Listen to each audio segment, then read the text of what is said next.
Good morning, I'm Samriddhi K.C. and these are the headlines of the hour. Government backs off from the land ordinance while 5 ordinances to be tabled in the parliament session today. Nepali Congress and CP and UML request their members for mandatory presence. Government grants permission to provinces on printing licenses from upcoming fiscal year, concentrates on developing framework to manage ride-sharing applications.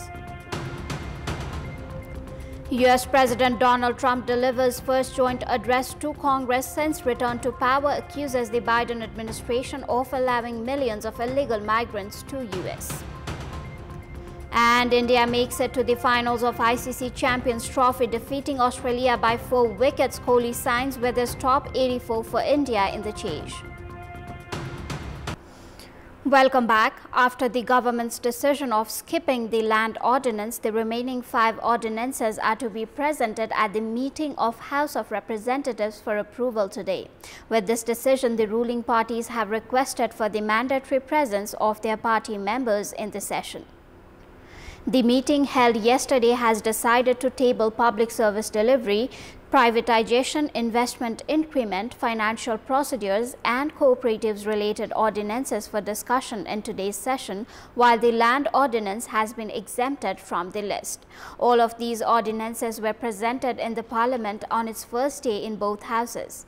The decision was delayed after Janata Samajwadi Party Nepal, who held a decisive role, backed from its support to the ordinance.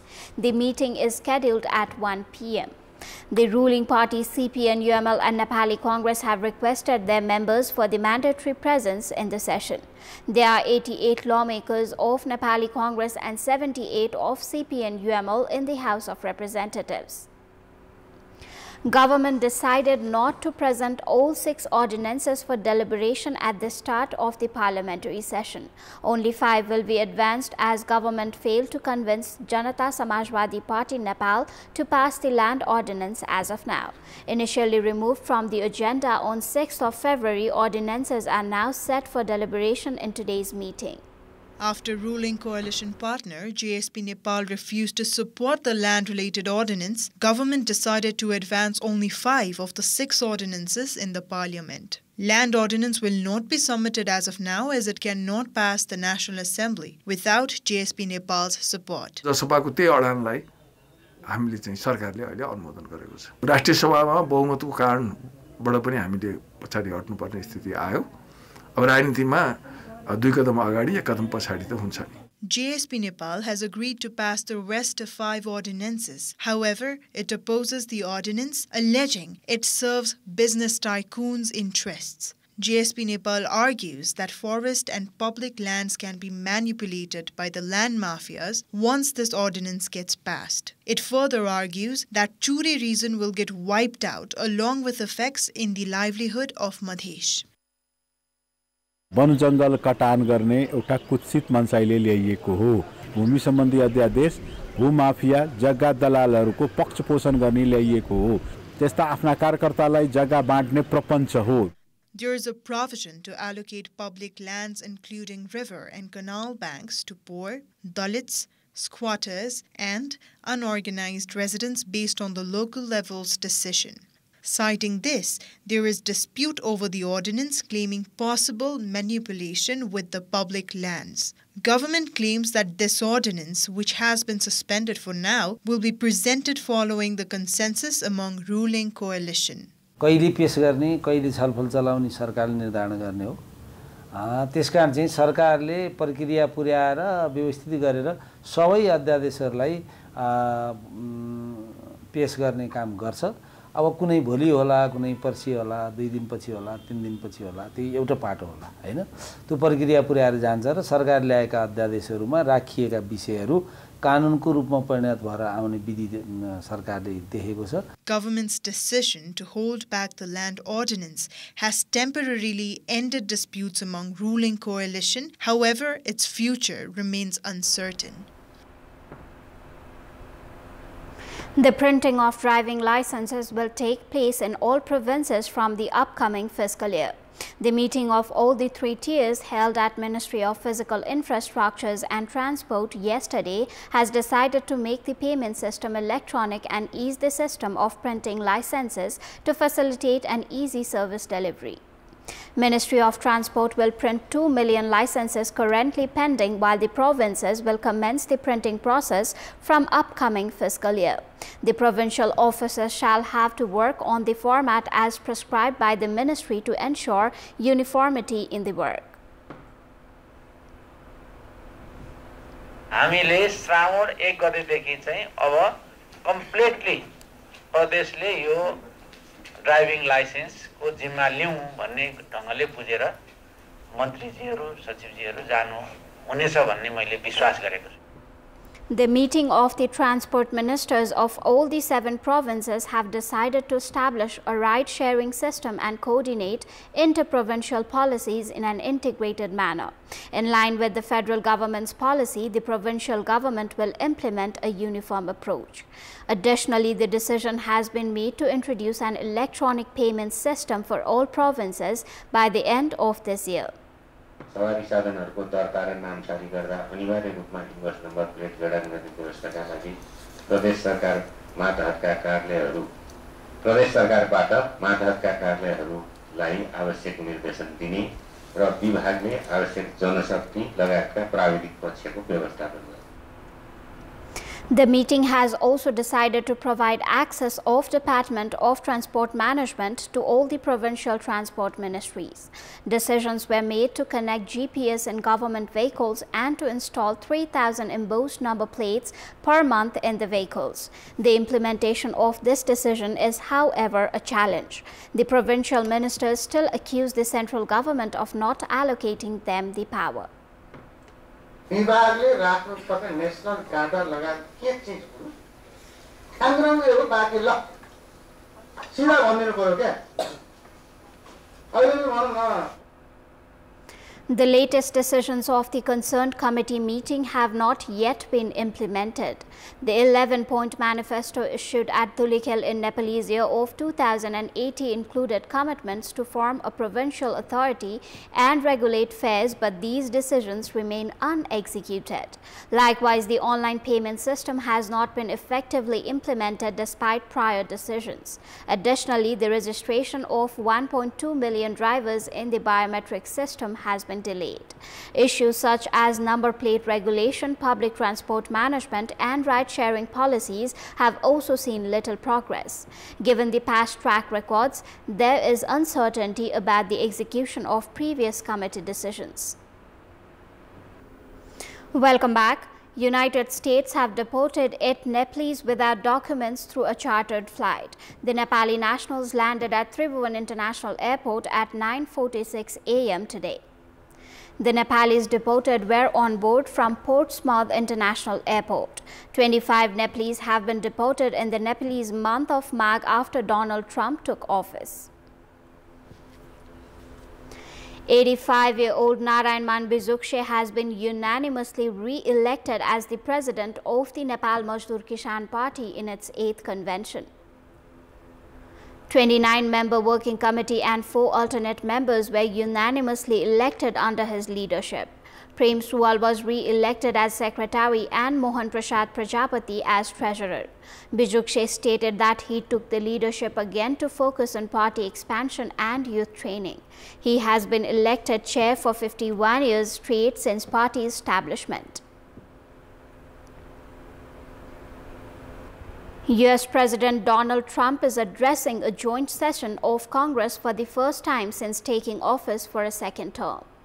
During the address, Trump claimed that what he did in 43 days was not done by previous governments in their 4 or 8 years in office. Trump has called Joe Biden the worst president in American history. He has accused the Biden administration of allowing millions of illegal immigrants into the U.S. due to past decisions. During the address, Trump has made it clear that his priority is to protect the U.S. economy and provide immediate relief to working families. Referring to the Biden administration, he has claimed that he has inherited economic devastation and inflation. He has also said that his administration has guaranteed free speech in the U.S. Likewise, he accused Mexico and Canada of allowing the flow of the drug fentanyl into the U.S. Trump said that the countries will allow it are receiving billions of dollars in subsidy from the U.S. and that preparations are being made to curb that amount. He said that the 25% tax imposed by the Trump administration on Mexico and Canada will not only secure American jobs but also protect the soul of the country. He argued that even if the tax imposed on neighboring countries causes some unrest, it will not make much difference. Trump said that preparations are being made to introduce a golden visa, in which he said that the path to American citizenship may be opened for those who invest $5 million in the United States. Trump said that he has made the American language the official language of the U.S. and has named Gulf of Mexico the Gulf of America. He added that he has thrown America out, saying that useless climate change, the corrupt World Health Organization, and human rights are anti-American. China has kept its 2025 economic growth target unchanged at around 5% as announced by Premier Li Qiang at the opening of the annual meeting of National People's Congress. Li said China successfully met its key economic and social development goals for 2024 despite rising external pressures and domestic challenges. For 2025, he committed more fiscal resources than last year to mitigate the impact of rising U.S. trade tariffs and global shifts. An escalating trade war with U.S. President Donald Trump's administration is threatening China's vast industrial sector, even as weak consumer demand and deepening property crisis add to economic vulnerabilities. Pressure is mounting on Beijing to boost household incomes and reduce the economy's reliance on exports and investment for growth. A government document prepared for the NPC showed China plans to widen its 2025 budget deficit to 4% of GDP, up from 3% in 2024. And Australia's east coast braced for a tropical cyclone swirling towards Brisbane, the country's third most populous city, as authorities warned thousands of properties were at risk due to strong winds and flash flooding. Destructive wind gusts up to 96 miles per hour could develop from Thursday afternoon as tropical cyclone Alfred is expected to cross the coast as a Category 2 storm early on March 7 morning near Queensland's state capital Brisbane. Australia's Weather Bureau said that the matter must be taken seriously. Prime Minister Anthony Albanese said that this is a rare event. The governments across the board are taking this seriously, and Queenslanders as well as those on the north coast of the New South Wales need to do so as well. Category 2 cyclones on a 5th level scale are 3 rungs away from the most dangerous, and authorities warn can major cause damage to trees and caravans and break boats from their moorings. Arab leaders have approved a budget of $53 billion for the reconstruction of Gaza at an emergency summit held in the Egyptian capital, Cairo, after U.S. President Donald Trump threatened to take control of Gaza and force Palestinians to settle outside Gaza. Arab leaders have also rejected Trump's plan to move Palestinians out of Gaza. Egypt's plan includes not only the reconstruction but also politics and rights of Palestinians. Likewise, in his opening remarks, Egypt's President Abdul Fattah al-Sisi also called for a parallel plan alongside the physical reconstruction to move towards what is known as the two-state solution, a Palestinian state alongside Israel, which Israel continues to oppose. This new plan proposes that Gaza would be run temporarily by Gaza Disaster Management Committee under the umbrella of Palestinian government comprised of qualified technocrats. It glosses over the issue of what role Hamas will play. There's a vague reference to the obstacle of militant groups and said this issue would be resolved if the causes of the conflict with Israel were removed. Some Arab states were known to be calling for the complete dismantling of Hamas. Others believe those decisions should be left up to the Palestinians. Hamas is said to have accepted it will not play a role in running Gaza, but has made it clear that disarming is a red line. Israel's Prime Minister Benjamin Netanyahu, who has described President Trump's plan as visionary, has repeatedly ruled out any future role for Hamas, but also for the Palestinian Authority. The other sensitive issue of the security was dealt with by calling on the United Nations Security Council to deploy international peacekeepers. And a major international conference will be held next month to raise the huge sums of money necessary for this rebuilding project. Police say that a suicide bombing tore through a security installation in northwestern Pakistan, killing at least 9 civilians.